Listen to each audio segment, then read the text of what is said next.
we will create the new Department of Government Efficiency, headed by a gentleman named Elon Musk. But I couldn't find a gentleman named Elon Musk, so instead I hired this sociopathic tech doofus. The White House claims that Elon Musk is not in charge at Doge. What?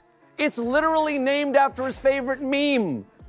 This is the most confusing leadership structure since Ruth's Chris Steakhouse. Trump's latest fantasy draft for running America reads like it was crowdsourced from a Reddit meme thread. A Department of Government Efficiency, led by Elon Musk. That's like asking the Joker to run a daycare. High energy, low stability, and lots of weird flamethrowers. But wait, it gets better. Trump says he couldn't find Elon Musk, so he settled for a sociopathic tech doofus. First off, imagine having a short list of one for one of the most powerful positions in the country, and then not getting him. Also, Doge. Yes, the agency is literally named after Musk's favorite meme coin. This is the government equivalent of naming your kid Shrek 420 because you liked the vibes. It's leadership cosplay at this point, and the kicker? The most confusing leadership structure since Ruth's Chris Steakhouse. Accurate, except I think the steakhouse might have a clearer foreign policy. Here's what this really is. A distraction. Trump throws out flashy names like Elon so you don't notice that there's no real plan. It's the same strategy as dangling keys in front of a baby, or in this case, dangling Musk in front of people who think Twitter threads count as policy briefs. But stick around, because if you think the hiring process is messy, wait until you hear his plan for world peace.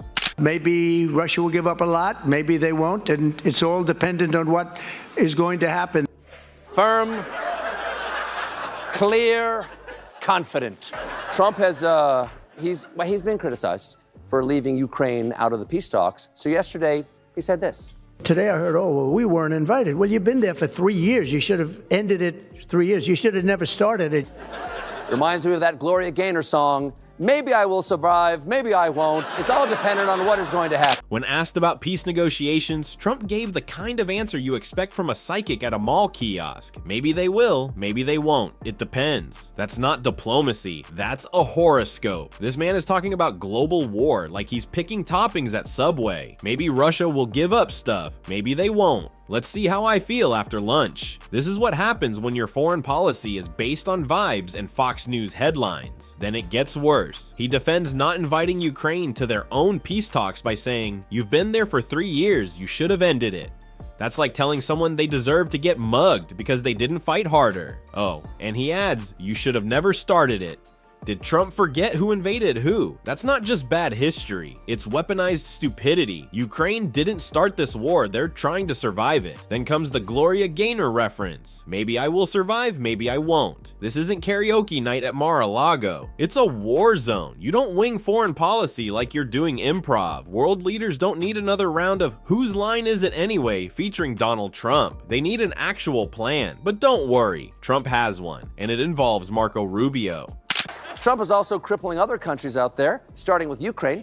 This week, he sent Marco Rubio to Saudi Arabia for Russia-Ukraine peace talks, but Ukraine wasn't invited. It's clear that Trump is pro-Russia. His administration is saying Ukraine will have to make major concessions. And when he was asked about what Putin will have to do in return, he got a little vague. That makes it kind of hard to find peace. Honey, oh my gosh, that was the most amazing couples therapy today. You should have been there.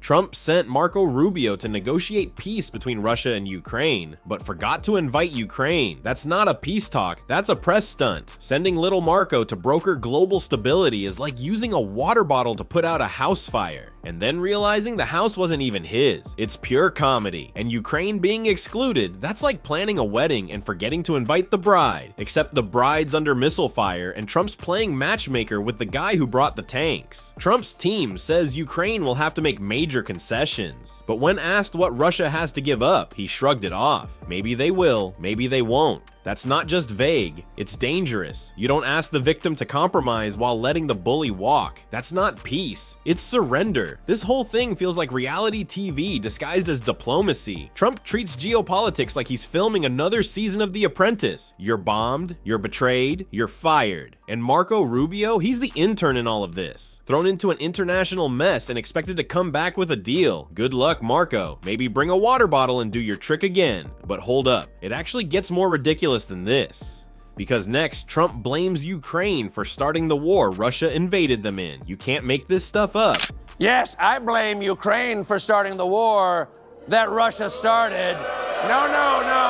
It makes sense, folks, just like I blame those wicked hobbits for stealing that ring from Sauron. Sauron, very good friend of mine, big guy, came up to me once, big, strong guy, tears in his flaming eye, and he said, Ashnaz Thratatuluk, Ash Burzum Ishi Krimpatul. Think of it, a modestly successful comedian, Volodymyr Zelensky, talked the United States of America into spending $350 billion to go into a war that couldn't be won. So let's get this straight. Trump just flat out blamed Ukraine for starting the war that Russia launched. That's like blaming your front door for getting kicked in. It's not just backwards. It's Olympic level mental gymnastics with no safety net. And then, like a plot twist no one asked for, he whips out a Lord of the Rings reference. Yes, Sauron, the flaming-eyed genocidal warlord villain. Trump says Ukraine is basically like Frodo and the boys stealing from poor misunderstood Sauron. First off, who roots for Sauron? That's like siding with Thanos and asking, well, what if the Avengers were overreacting? And he says it like they were longtime friends. Sauron, very good friend of mine, big guy, strong, came up to me once, tears in his flaming eye. What is this? Foreign policy or fan fiction? But hang on, he wasn't done. He pivots from Middle Earth straight into insulting Zelensky, calling him a modestly successful comedian. Let's pause. Zelensky was a comedian, a pretty successful one, but you know what he is now? A wartime president fighting to keep his country alive. Meanwhile, Trump, he went from reality TV star to reality TV president and back to unintentional YouTube meme. That's not a political arc, that's a content loop. And if you thought that insult was petty, wait till you hear the next part. Trump accuses Zelensky of talking America into spending $350 billion on a war that couldn't be won. According to Trump, this wasn't about defending democracy or pushing back against an invading superpower. It was just an elaborate scam run by a stand-up comic. This is beyond tone deaf. It's full-on political karaoke night. Trump's just up there, belting out conspiracies with zero rhythm and a mic he never deserved. And while he's bashing Zelensky, guess who he's not criticizing? Putin, the guy who actually launched the invasion, the guy who's had political opponents fall out of windows, the guy who's trying to rewrite borders with missiles. Trump treats Putin like a golden retriever who accidentally chewed the couch. Oh, you silly dictator, you invaded a country again? Who's a good boy? Go fetch Ukraine. It's honestly hard to tell if he's trying to get re-elected or audition for Russian state TV. And here's the real danger. While Trump cracks jokes and sides with villains from fantasy novels, real people are dying. Cities are being leveled, families torn apart. This isn't a movie or a skit or a roast. It's a war. Blaming Ukraine is like blaming a woman for getting robbed because she was carrying a nice purse. It's not just morally wrong, it shows exactly where his loyalty isn't. And let's not forget, this isn't his first weird foreign policy moment. This is the same guy who tried to buy Greenland and thought nuking hurricanes was a solid plan. So when he's out here rewriting history like some delusional screenwriter, it's not funny anymore. It's dangerous. The truth is simple. Trump isn't offering peace. He's offering Putin a PR win and calling it diplomacy. And if he ever gets back in office, we're not looking at 4 years of peace. We're looking at 4 years of global instability, late night Twitter threats, and diplomacy written in crayons.